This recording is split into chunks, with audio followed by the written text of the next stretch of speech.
On the 3rd of March 1945, a Marine combat cameraman captured an extraordinary scene. A Japanese soldier crouching inside a cave on Iwo Jima, surrounded by US Marines. What happened over the following moments led to the disappearance of one of the most famous cameramen of the Second World War, and has remained a mystery for more than 80 years. Until now, it was believed those final moments were never photographed, but a sequence of 6 extraordinary images, mislabeled and overlooked in the archives for decades, together with an unpublished manuscript, raise an extraordinary possibility.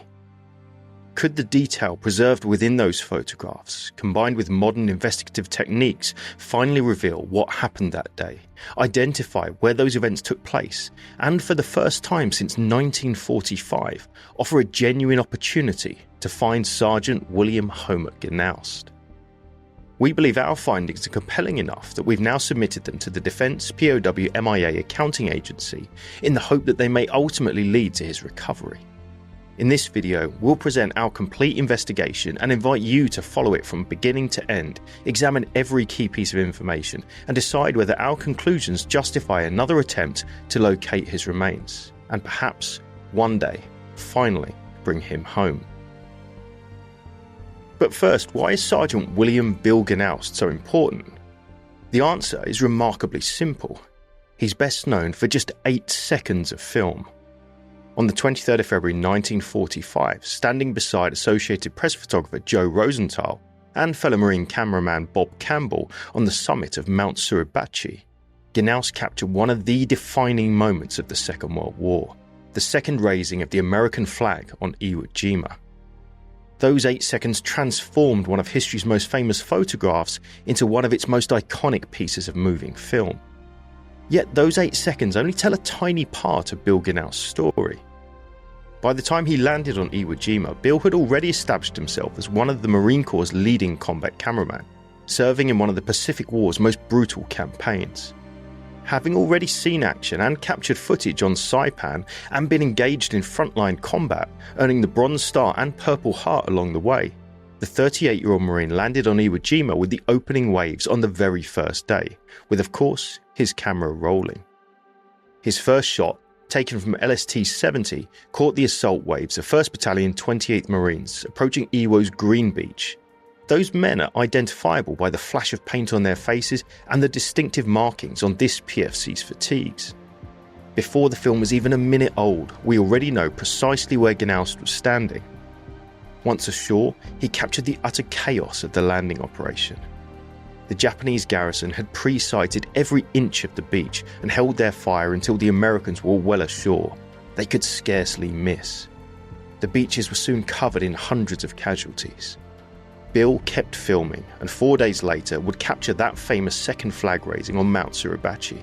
Shots that would ultimately be seen around the world, though Bill Genaust would not live to know it. After the flag raising, Genaust's exact movements are more difficult to trace. He was busy nearly every day as the Marines advanced northwards, filming combat, medical facilities, and novel weapons like the 1-ton rocket launching trucks. He even captured rare peaceful moments, as with Corporal Edward Burkhardt and his adopted pet, Suribachi Sue. Fast forward to early March, Sergeant Genaust had already shot 24 reels of 16mm film, approximately an hour of footage. His 25th would be highly dramatic. After catching the smoke of a heavy bombardment, Genaust took his camera up to an observation post overlooking the front lines. From here he took aim at an M4 Sherman Zippo, an experimental flamethrowing tank, sending jets of burning fuel into Japanese positions. This is the last known film recorded by Bill Genaust. His buddy Bob Campbell was right beside him, as always. But by the time he got around to writing the captions for the 6 crucial images he took that day, this area had taken a new, personal meaning. Hill 382, scene of cave area where Genaust was killed. The exact sequence of events around Genaust's final moments have never been fully solved. Every record seems to open a new line of questioning. Let's explore the mystery. 2 official accounts provide us with basic details. Genaust's certificate of death includes a summary of the action. This man, a photographer with the D2 section, was serving with the 28th Marines on the 3rd of March 1945. He was last seen outside a cave entrance, and it was thought he was hit and struck down by machine gun fire from inside the cave.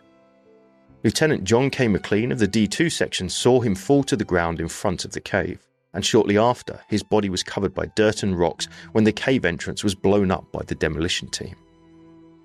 A sworn statement by Bob Campbell from May 1945 testified to the death of my friend, Sergeant William H. Genaust, on March 4, 1945. Having been only 15 feet away from him at the time he was struck by a machine gun burst at point-blank range, I could readily see the bullets cut him down. To my mind, he died instantly. Bill met his death through helping, beyond the call of duty, others who were in a huge cave on the southwest slope of Hill 365. His body was still at the entrance of this cave and covered by tons of earth as we left the island. Now, you may have noticed some conflicting information here. The death certificate says 3rd of March, but Campbell swears to the 4th. And Campbell's photographs are captioned Hill 382, while his statement says Hill 365. These seem like minor differences, but they're critical to reconstruct the story. To unravel the mystery of his final day, we have to take a closer look at other primary sources and eyewitness accounts. Let's start with the timeline. Officially, Bill Genaust's date of death is March 4, 1945. It's the date you'll find on his memorial grave at Old Woodlawn Cemetery in Pipestone, Minnesota. Official, but that doesn't always mean accurate. Here's a clue. In this casualty report, Genaust is listed under March 3rd, although not evident from the report itself. Examining Marine Corps casualty cards reveals that these men were all reported missing in action rather than killed. Genaust's own casualty card shows that he was initially reported as missing on March 3rd and declared dead on the 4th. This is not uncommon for cases where a death was witnessed but no body was recovered. Unit muster rolls also get tangled up. The entry from the Missing Persons Detachment in April 1945 shows Genaust missing from the 4th Marine Division as of the 3rd of March. However, a footnote shows this information is in error. Furthermore, the rolls of Headquarters Battalion 5th Marine Division, Genaust's unit, show him as killed in action on the 4th of March, with a footnote giving burial information. But the same burial details appear for a completely different Marine, PFC Kenneth Cowett, killed on the 15th of March. We don't know where the error originated, but Cowett was the one determined to be in that grave. The difference of one day might not seem like much, but it's essential in figuring out the most important question. Where did this all happen? Historical sources point to 5 potential locations. We can eliminate one very quickly. Campbell referred to Genaust's loss as in a huge cave on the southwest slope of Hill 365. There was no Hill 365 on Iwo Jima. This is almost certainly a misremembering or a typo, but let's remember Campbell's physical description of the area. The second location, Hill 382 from Campbell's captions, did exist. However, physical and visual evidence show that this is probably another typo. On March the 3rd to the 4th, Hill 382 was squarely within the 4th Marine Division's area of operations. That's 1,500 yards south of Genaust's 5th Marine Division, with the entire combat area of the 3rd Marine Division between them. Photographers had some leeway to go where they liked, and Genaust had previously served with the 4th on Saipan, but we know that Lieutenant John K. McLean was present on the patrol, and at that time, McLean was embedded with the 28th Marines, part of the 5th Division. Doesn't seem likely that the regiment would send and risk losing a valuable asset like a language officer as McLean was, when the 4th Marine Division had its own interpreters. Now consider Campbell's first photograph of a craggy, imposing landmass. Again, the caption states Hill 382. But with modern technology, more is revealed. Pre-invasion aerial photographs clearly show the distinctive shape from above, a flat-topped hill with 2 prominent points and a gully between them. Using a map of Iwo Jima, overlaid with the satellite imagery, we have our answer, Hill 362. In fact, there are 3 Hill 362s on Iwo, but they're in very different areas. We can discount 362C as it was still under Japanese control on the 4th of March.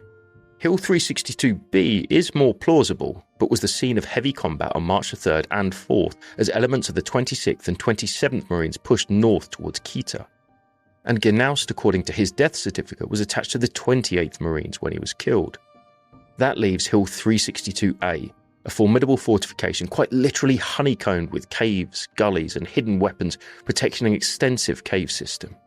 The 28th stormed the hill on the 1st of March and held the summit, but fighting would rage for 2 more days as they attempted to clear out Japanese forces around the hill's northern end. Comparing the profile of the hill in Campbell's shot to the modern-day view of the heavily overgrown 362A location, there can be no question. This is the right place. But this is still broad strokes. How can we really determine what actually happened? To do that, we need to turn to a very different body of evidence. Buried deep within 2 separate archives are a series of largely unpublished eyewitness accounts and Private Campbell's 6 photographs that, remarkably, appear to have never been brought together. Individually, each provides only part of the story. Together, they allow us to reconstruct the final moments before Sergeant Genaust entered the cave, with a level of detail that has simply not been possible before. Let's begin with Lieutenant John McLean's unpublished memoir and Robert Campbell's extraordinary photographic record. Word came that some of our troops had discovered a large cave a half-mile or so to the north of us, and there was a Japanese soldier just inside who wouldn't come out. When I reached the mouth of the cave and peered in, there before us was a large bench with a pile of documents in plain sight. But on the other side, about 30 feet away from us, was a Japanese soldier squatting on the floor of the cave, seemingly indifferent to our presence. I called on him to surrender, saying his cause was hopeless, that he could surrender with honour, and that he would not be harmed. He looked up and gave a faint grin, but said nothing. We noticed that each time he moved, something resembling thin steel wires attached to his body would bob and weave. In all probability, he was booby-trapped and deliberately placed there as bait. I didn't want to shoot him, so I tried for a good 10 minutes or more to persuade him to give up. He only looked up at us and grinned. As McLean talked, Campbell pulled out his camera. His first photograph shows a poncho-clad man, believed to be McLean, in front of a massive cave opening. Note the relaxed body language in the onlookers, some even sitting down. The cave is not at that time considered a threat. Not yet, because this picture gives us a startlingly clear clue as to what we're seeing. Clearly visible on this man's belt is the name, Genaust. There was only one Genaust in the entire Marine Corps in 1945, and by comparing his handwriting seen on his gas mask bag in this image to that on his belt, we have a match. It could hardly be clearer. Bill Genaust is here. The next 2 images provide some additional clues. McLean is still standing on the edge of a rocky berm, removing his poncho. He still has it in his hand. We also get a sense of the size of this patrol, at least 13 men visible in one photo alone. This is an unusual assortment of clothing, different from the standard Marine battle dress. A 2-piece Navy rain suit, a Navy raincoat, wool winter service shirts, M41 field jackets all suggest cool weather and the threat of rain, which matches a weather report from the 3rd of March. McLean and a handful of others cautiously approach, making their way down a steep rockfall. Events are about to accelerate as he recounts.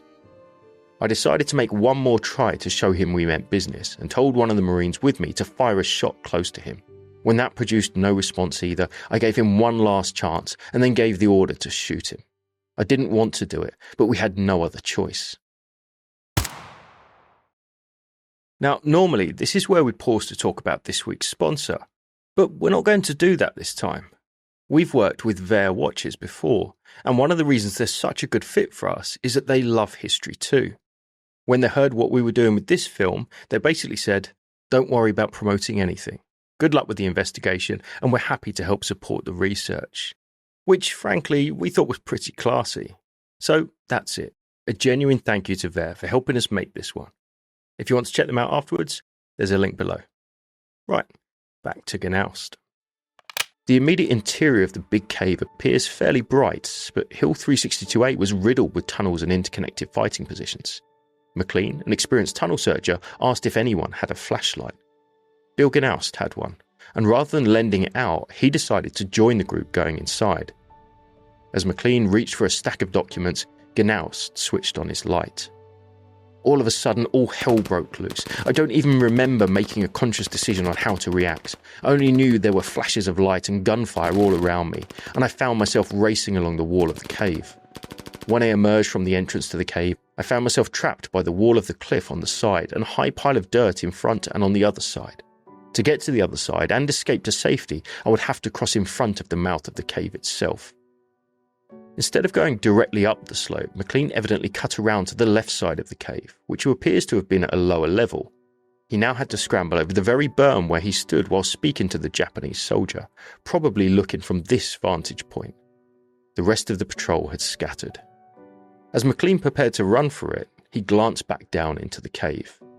There was one of the Marines who had provided us with a flashlight. He was lying face down about 15 feet from the entrance and obviously dead. The lieutenant finally managed to escape. That ended cave hunting days for all of us, he concluded.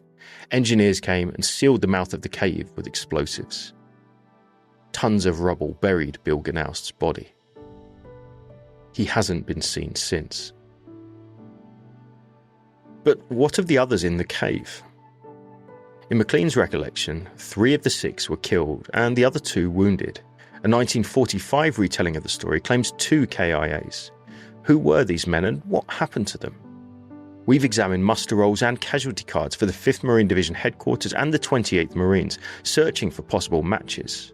Unfortunately, the 28th was still involved in heavy combat a few hundred yards away, suffering 240 casualties on the 3rd of March alone.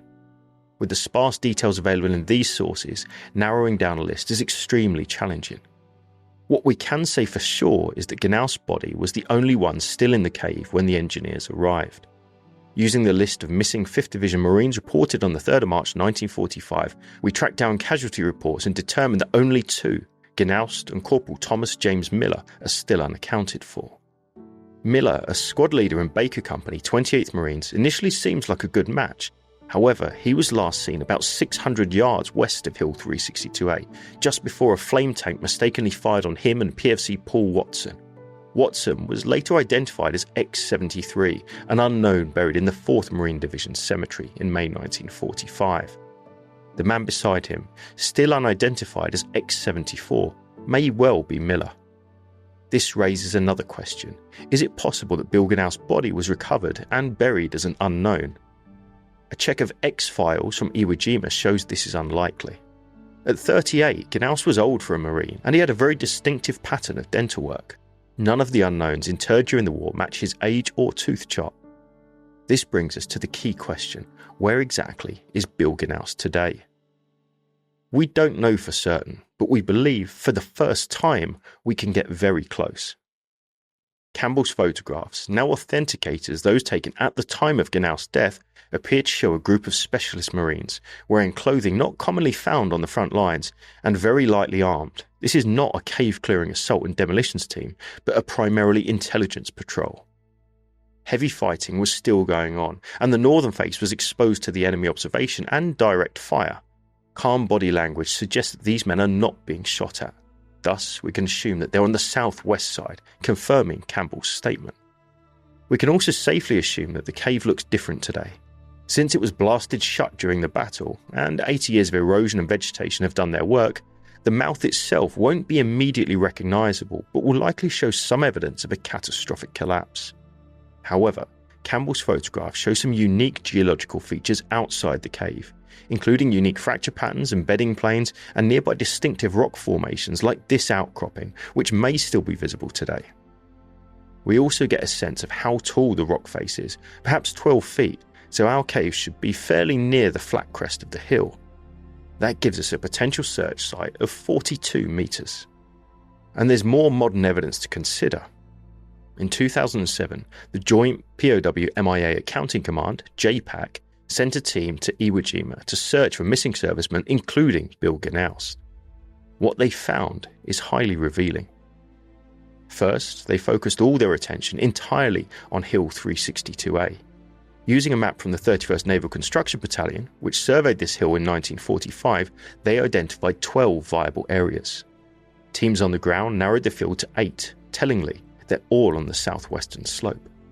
Further analysis eliminates most of the candidates. The entrances are too small, with no obvious cavern as we see in Campbell's images, nor do they show the effects of being sealed by explosives. These cannot be the location. This brings us down to 2 possibilities. designated JPAC-03 and JPAC-05 by the team on the ground. JPAC-03 is interesting because it appears to have been affected by a catastrophic collapse, possibly caused by demolition charges that altered its outward appearance. However, the surrounding ground doesn't match with Campbell's photographic evidence. There's very little space for a group to gather at the cave mouth, and the distinctive overhanging rock and cliff profile are absent. Could this be Genaust's cave? Well, possibly, but let's examine the second feature. JPAC-05 is about 33 metres further north. There's an obvious initial difference to JPAC-03.